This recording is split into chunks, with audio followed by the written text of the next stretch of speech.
Halo guys, balik lagi bersama gue Dimsi ya hari ini. Jadi mohon maaf kalau misalnya memang agak kurang maksimal di inian tampang videonya di terutama di motornya ya kayak gitu, karena gue lagi eksperimen pakai half-face ya, helm half-face yang gue kasih mounting di depannya ya. Jadi hari ini kita akan bahas apa ya? Hari ini kita akan bahas tentang Vega Air New nih ya. Vega Air New ini dipakai untuk harian bagaimana ya?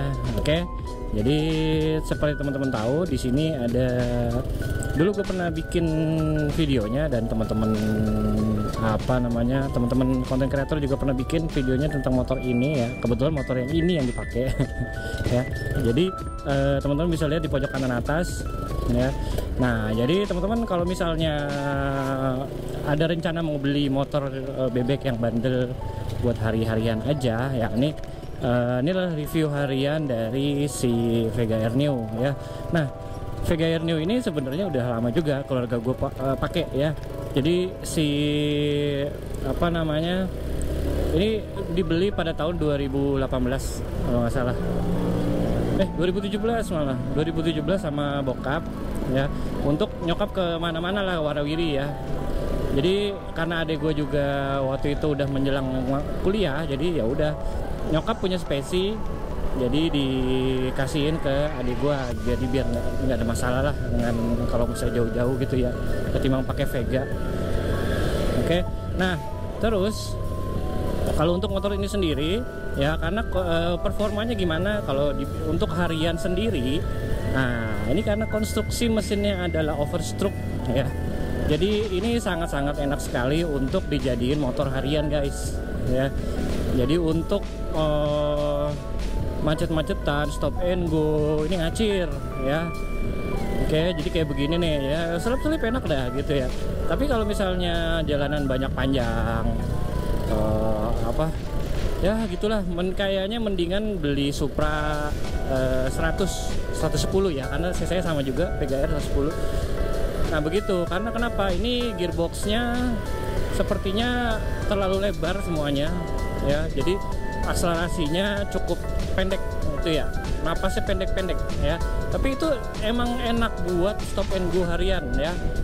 Irit juga karena kenapa, kalau misalnya teman-teman stop and go puntir gas dikit sudah ngacir, itu dia kemungkinan besar bisa mengirit bahan bakar ya, karena torsinya juga mumpuni ya. Oke, nah itu.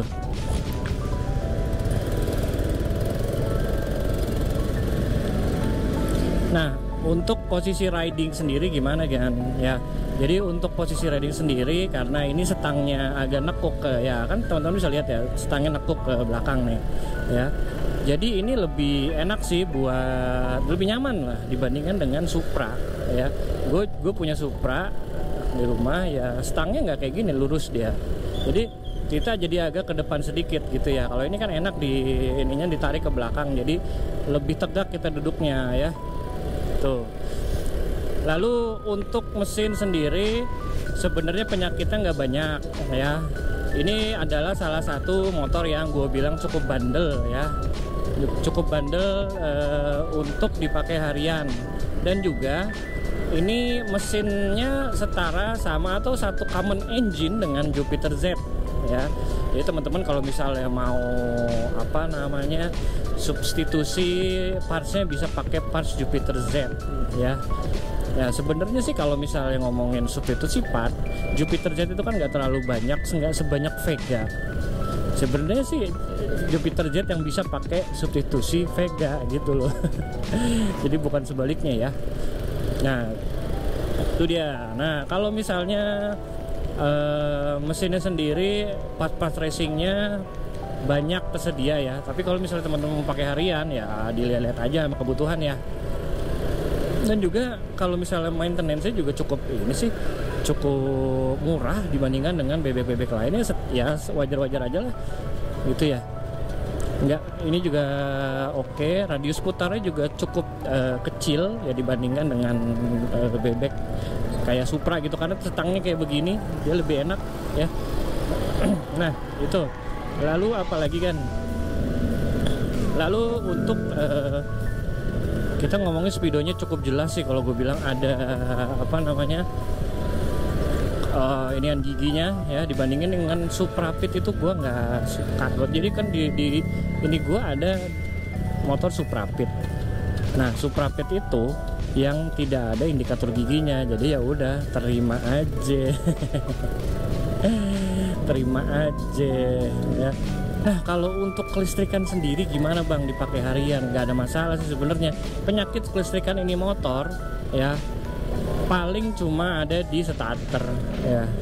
Pada dasarnya untuk si motor ini dia bisa nyala walaupun tanpa aki ya.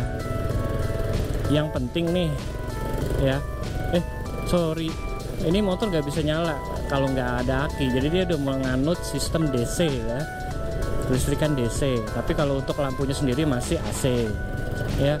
Jadi teman-teman harus ini juga, kalau dia udah nggak ngisi ya, nggak ngisi akinya ya, bisa dipastikan untuk sepul dan segala macam itu udah mulai lemah sih ya.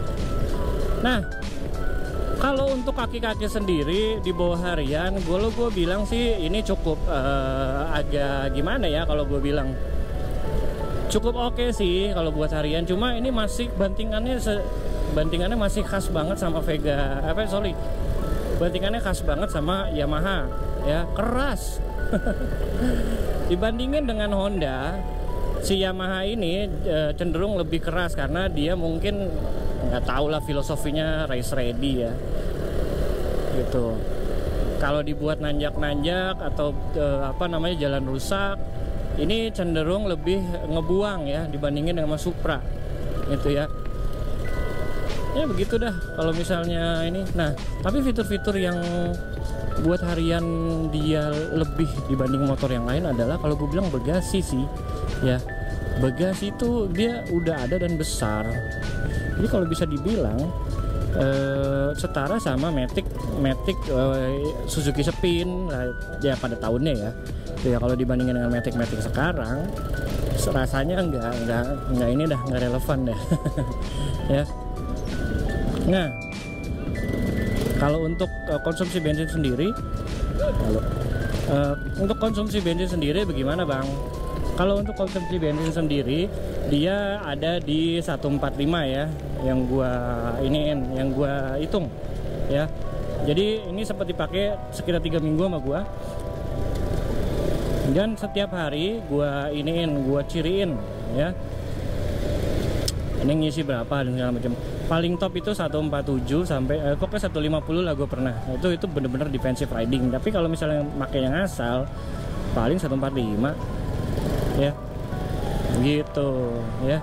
Jadi apakah worth it untuk inian apakah worth it untuk harian ya? Kalau gue bilang sih ini cukup worth it ya, apalagi harganya yang cukup terjangkau dibandingin sama Supra yang lagi digoreng. Kalau gue bilang Supra itu lebih tinggi karena dia ya memang pertama adalah dia lebih irit dibandingkan dengan Vega, betul.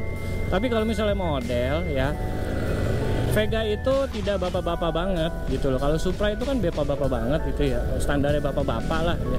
Kalau Vega itu lebih meruncing-runcing ya, tajam-tajam ininya. Nah ini kayak gini yang gue bilang nih ya. Ini kalau misalnya jalan panjang begini, dia tidak kayak napasnya habis gitu lah ya, gerung gitu ya. Tapi masih bisa naik sih gitu, walaupun sedikit-sedikit ya.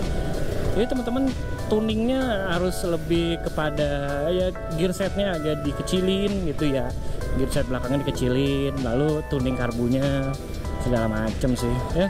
Itu dia sih. Kalau misalnya untuk harian, maintenance-nya cuma ini doang sih, cuma ganti oli doang, atau gue ngecengin rantai ganti oli udah selesai ya. Paling nyetel kelep ya enggak sih, gue bilang sih enggak. Ini juga badak banget mesinnya. Apakah worth it untuk harian? Worth it banget sih ya. Kalau teman-teman misalnya punya budget sekitar 3 jutaan, 3 juta lah, udah dapat nih yang yang si suratnya mungkin surat-suratnya sudah lengkap. Ada kadang-kadang ada yang hidup juga ya. Kalau teman-teman lihat tuh ya, Ini gue jalan di 70, habis itu ya udah